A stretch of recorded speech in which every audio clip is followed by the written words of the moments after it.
What's up mga idol? Si Stan mabigat na inamin, Hinebra fans matutuwa.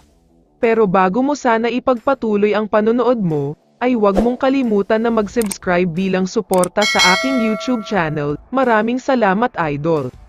Trending at pinag-uusapan pa din talaga sa iba't ibang social media, ang biglaang retirement ng PBA superstar na si Christian Stan Hardinger. Hindi in-expect ng kahit na sino na ganito pala ang gagawin niya. Sino ba naman ang mag-aakala na ang isang superstar at MVP caliber type of player ay biglaang mawawala sa eksena? Nagsimula ito noong binitawan siya ng dating team niya na Hinebra kasama itong si Stanley Pringle.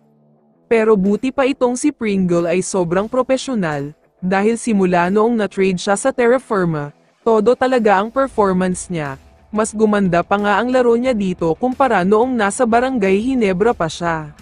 Pero itong si Stan nga ay biglang nag-iba ang ugali. Last conference ay madami rin siyang games na hindi naglaro para sa Terra Firma. Sinasabing may injury daw kunwari pero ayaw na pala talaga niyang maglaro dito.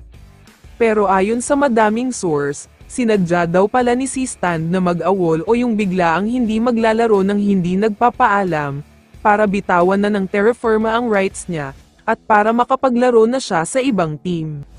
Ganitong-ganito ang ginawa noon ni Greg Slaughter sa Hinebra. Matagal siyang hindi naglaro kaya biglang na-trade siya sa Northport. Ganito nga daw ang balak gawin ni Stan para makalipat na siya sa ibang team. Hindi pa official na magre-retire si Stan Hardinger, dahil maglalaro pa siya kapag may kukuha sa kanya na team na gusto niyang puntahan. Ayon sa multiple sources ay sa Barangay Hinebra daw niya gustong maglaro ulit. Bago siya binitawan noon ng Hinebra, nagkaroon sila ng away at hindi pagkakaintindihan ni Coach Tim. Kaya naman dahil sa bugso ng damdamin ay nag-request siya ng trade, dahil hindi na daw talaga siya masaya sa Hinebra.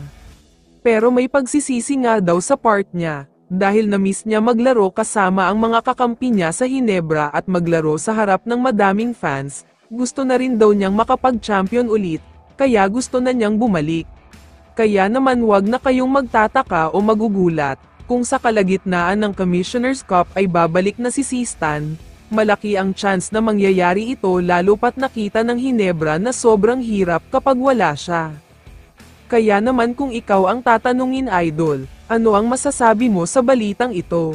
I-comment mo naman ang sagot mo sa tanong na ito. So dito na nagtatapos ang video na ito. Maraming salamat sa pagsuporta at panonood mga idol. Ingat at bye-bye.